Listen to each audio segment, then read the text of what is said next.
और ये DD free इसकी सेटअप बॉक्स हो जाती है, जो कि आज हमारे पास रिपेयर होने के लिए आई है। तो आखिरकार इसमें क्या एक्चुअल प्रॉब्लम हो सकता है, जो कि मैं सारे इस वीडियो में कैप्चर करने वाला हूँ और बताने वाला हूँ। और एक चीज़ ये बताऊँ कि आज तक आपने जो भी सेटअप बॉक्स देखे उसमें आपने पावर सप्लाई अलग देखे होंगे और DTH कार्ड अलग देखे होंगे, लेकिन इसमें क्या बनाई है, इसका DTH card plus power supply दोनों की दोनों एक ही कार्ड पे एंटर कर दी गई है, यानी कि एक ही कार्ड में लगा दी गई है। चलिए इसको ओपन करते हैं। वैसे ही एक चीज़ तो ओपन कर दें कि इलेक्ट्रिक पार्ट कोई भी ऐसा ना हो जो कि ख़राब हो पाए और डायरेक्टली किसी मैकेनिक के पास जा पाए, क्योंकि जब तक अपने घर पे उसका सर्विस सेंटर नहीं बनाई जाती है तब तक हो सकता है कि शायद आपको गुजारा ना मिल पाए। तो चलिए इस कार्ड को मतलब इस सेटअप बॉक्स को हमने ओपन किया और ये DD फ्री की सेटअप बॉक्स हो जाती है। बहुत ही स्टैंडर्ड टाइप सेटअप बॉक्स होती है, इसका क्वालिटी काफ़ी बेटर होता है। 2 नट लगाए रहते हैं लेकिन एक ही नट लगी है इसमें। चलिए बॉडी को थोड़ा सा पीछे के साइड से प्रेस करते हुए हमने कार्ड को ओपन किया सेटअप बॉक्स को। जैसे मैंने आपको स्टार्टिंग में ही बताया कि इसके मदरबोर्ड ये वाली हो जाती है, जो कि इसी पावर सप्लाई पे चिपकाई हुई होती है। और इसका पावर सप्लाई से लेकर के प्रोग्रामिंग सारी की सारी एक ही कार्ड पे एंटर की गई है। सबसे इम्पोर्टेंट एक चीज़ ये ध्यान रखना है कि इसकी पावर सप्लाई थोड़ी सी मतलब यूनिक होती है और अच्छी क्वालिटीज़ की होती है। अगर ये पावर सप्लाई ख़राब हो जाती है तो इसी पावर सप्लाई को रिपेयर करते हैं। अदरवाइज़ हम लोग सेटअप बॉक्स में, ज़्यादातर सेटअप बॉक्स में हम लोग कुछ न्यू टाइप के पावर सप्लाई ऐड मतलब रिप्लेस कर देते हैं, वो पुरानी वाली हटा करके इसको लगा देते हैं। लेकिन इसमें क्या होती है कि आप इसी पावर सप्लाई को रिपेयर की जाती है, क्योंकि अगर ये पावर सप्लाई अगर आपको आइडिया नहीं है तो नहीं लगा सकते हो। कुछ सिचुएशन ऐसे होते हैं जिस सिचुएशन में ये वाली पावर सप्लाई इसमें ऐड करनी पड़ती है। जैसे मान लीजिए ड्राइवर ख़राब हो गई है आपकी, या आपका वाइपर का साइज़ या वाइपर का नंबर नहीं मिल पा रहा है, तो उस सिचुएशन में आप इस चीज़ को ऐड कर सकते हो। बाय द वे सारी की सारी फंक्शन और सारी की सारी जानकारी ये मदरबोर्ड हो जाती है और ये पावर सप्लाई हो जाती है। चलिए पावर सप्लाई को ओपन करते हैं। मदरबोर्ड और पावर सप्लाई दोनों के दोनों एक ही कार्ड पर एंटर की गई है। देखते रहिएगा और सीखते रहिएगा कि आखिरकार इसको कैसे बनानी है। वीडियो को अगर स्किप करते हो तो फिर समझ में नहीं आ पाएगी, इसलिए वीडियो के साथ कंटिन्यू बने रहना, जिससे आपको हर एक स्टेप के बारे में अच्छे से ध्यान रखनी होगी। क्योंकि ये पावर सप्लाई का PCB अलग से चेंज नहीं होता है, इसलिए मैं बताता हूँ आपको कि वीडियो के साथ अंत तक ज़रूर बने रहिएगा। तो जैसे मैंने आपको दोनों साइड से इसको लॉक छुड़ा करके पैनल को हटा लिए हुए है, और पैनल हटाने के बाद इसमें देखोगे तो आप कुछ 3 नट लगाई रहती है। इस तीनों नट को ओपन करोगे तो फिर आपकी सेटअप बॉक्स पूर्णतः ओपन हो जाएगी।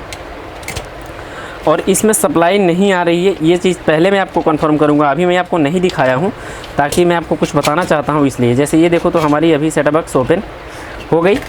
इस मतलब बोर्ड को हम ही बाहर ले लेते हैं, बाकी सारे के सारे कंपोनेंट को इससे साइड कर देते हैं। चलिए अब इसमें पावर सप्लाई देते हैं। पावर देने के बाद हम इसको बटन को प्रेस करते हैं। देखो हमारी कोई भी सप्लाई इसमें नहीं आएगी। जहाँ तक आपको लग रहा होगा कि हो सकता है मेन मतलब जो लाइट आ रही है उसमें सप्लाई नहीं है, तो शायद आप थोड़ा सा मीटर पे ध्यान देना, क्योंकि हम इसका मेन लाइट अब चेक कर रहे हैं तो आपको दिखाई दे रहा होगा कि 185 वोल्ट इसमें कंटिन्यू बन रहे हैं।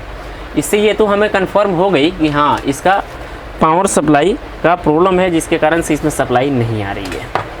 जैसे मैं फिर से आपको कंफर्म रूप से दिखाने का प्रयास करूँ कि हो सकता है कुछ देर रुकने के बाद में सप्लाई आती होगी। बाय द वे वैसा कुछ भी नहीं है, स्विच वगैरह सब कुछ दबा हुआ है। ऐसे देखो स्विच वगैरह सब कुछ दबा हुआ है, फिर भी इस डिस्प्ले में लाइट नहीं आ रही है। आखिरकार इसका एक्चुअल प्रॉब्लम क्या हो सकता है।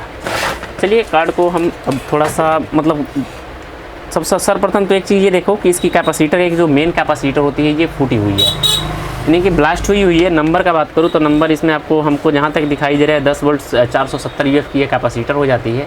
इस कैपेसिटर के वैल्यू की बात करूँ तो 10 वोल्ट और 470 UF में ये कैपेसिटर हो जाती है। हालांकि ये कैपेसिटर इसमें रॉन्ग लगाई गई है, हो सकता है किसी टेक्नीशियन ने चेंज किया होगा, ताकि इस पर आपको 10 वोल्ट मतलब 1000 आपको UF का होना चाहिए था, 10 वोल्ट 1000 UF में होना चाहिए था, बट वो नहीं है। तो ये कैपेसिटर आपकी डेड हो चुकी है, जिसके कारण से हो सकता है इसके कारण से भी सप्लाई ना आ सके। लेकिन ऐसा बिल्कुल नहीं है, क्योंकि कैपेसिटर अगर डेड होता है तो सप्लाई आपकी आएगी, फ्लक्चुएट करेगी, कभी आएगी कभी नहीं आएगी। लेकिन अभी तो इसमें सप्लाई ही नहीं आ रही है। चलिए कैपेसिटर को हम ओपन कर देते हैं, तब हमारी पावर सप्लाई ऑन हो जानी चाहिए था, जिससे हम स्पष्ट रूप से ये चीज़ कर लेंगे कि हाँ हमारी कैपेसिटर के चलते था। तो कैपेसिटर तो हमने हटा लिए हुए हैं, ताकि कैपेसिटर भी ब्लास्ट होने के कारण से हमारी शॉर्ट सर्किट लग जाती है। जैसे हमने फिर से सप्लाई दिया, स्विच प्रेस किया, लेकिन कोई भी सप्लाई नहीं आ रही है, तो हम इसका थोड़ा सा आउटपुट वोल्ट भी टेस्ट कर लेंगे। हो सकता है कि हमारी आउटपुट वोल्ट भी इसमें से आ रही होगी। तो माइनस का प्रोट आप समझते हो कहाँ लगानी है। माइनस का प्रोट माइनस के साथ जोड़ते हुए ये जो डायोड लगाई रहती है सारी की सारी आउटपुट पॉइंट होती है। तो देखो अभी 4 वोल्ट क्लियर है, बट ये जो होती है 12 वोल्ट ये क्लियर नहीं है।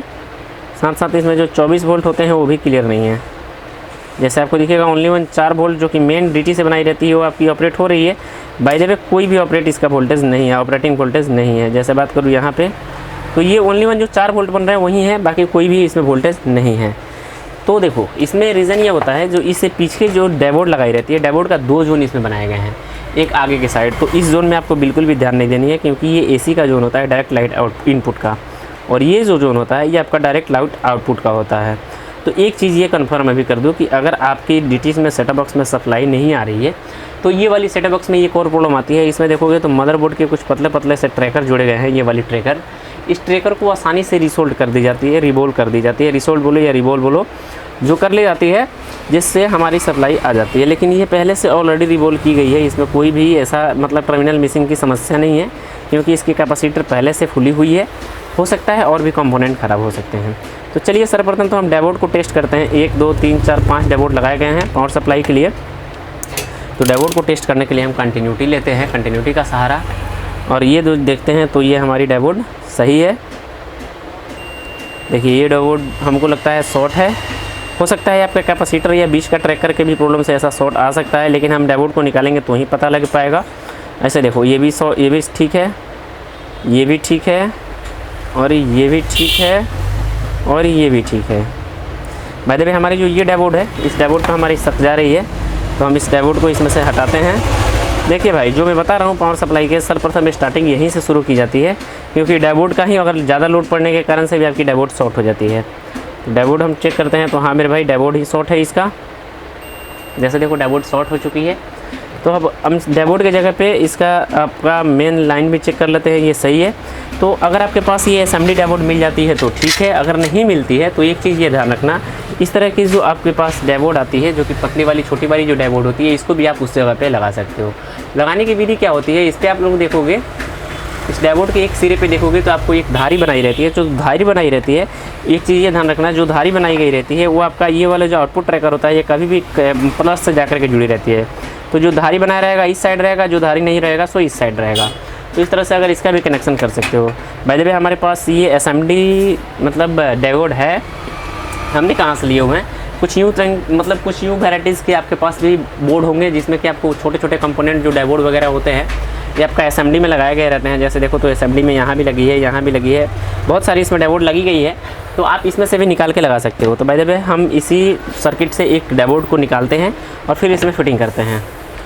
सो मेरे भाई देखो डैशबोर्ड हमारी लग चुकी है, जैसे आपको दिखाई दे रहे होंगे डैशबोर्ड लग चुकी है। चलिए अब इसका हम थोड़ा सा मतलब लाइट भी टेस्ट कर लेते हैं कि हाँ हमारी जो लाइट मतलब पहले नहीं आ रही थी वो आ रही है कि नहीं आ रही है। तो जैसे मैं आपको दिखाने का प्रयास करूँ, सर्वप्रथम तो मैं फ़िल्टर भी लगा लेता हूँ जो कैपेसिटर इसका है। तो कैपेसिटर लेने के लिए हम इस तरह के PCB से भी कैपेसिटर निकाल सकते हैं, आसानी से इसमें मिल जाती है। 10 का 16 आपको यहाँ पे लगी हुई मिल जाएगी। ये वाली कैपेसिटर जो होती है ये 10 वोल्ट की होती है, आप आसानी से ले सकते हो। ये DTS से जो लोकल वाली DTS होती है उसी के पावर सप्लाई से ये कैपेसिटर मिल जाती है।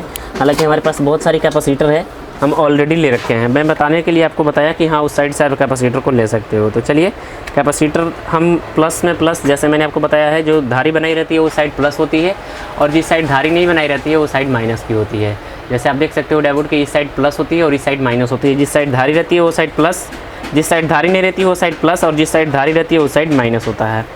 तो हम कनेक्शन तो डैशबोर्ड वगैरह डैशबोर्ड और मतलब हमने फ़िल्टर वगैरह सब कुछ लगा रखे हैं, कैपेसिटर वगैरह हमने लगा रखे हैं। चलिए अब इसको टेस्ट कर लेते हैं वोल्ट हमारी।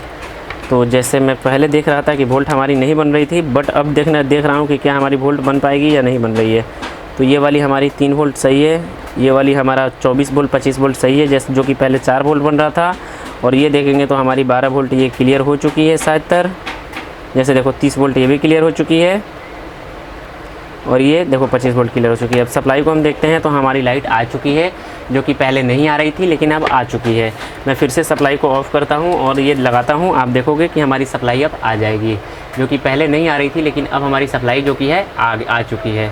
सो अगर आपके पास भी इस तरह की सेटअप बॉक्स है, जो कि मैं आपको दिखाने का प्रयास करूँ, अगर इस टाइप का सेटअप बॉक्स अगर आपके पास भी है तो आप आसानी से इस वीडियो को देख करके आसानी से बना सकते हो, सीख सकते हो, समझ सकते हो।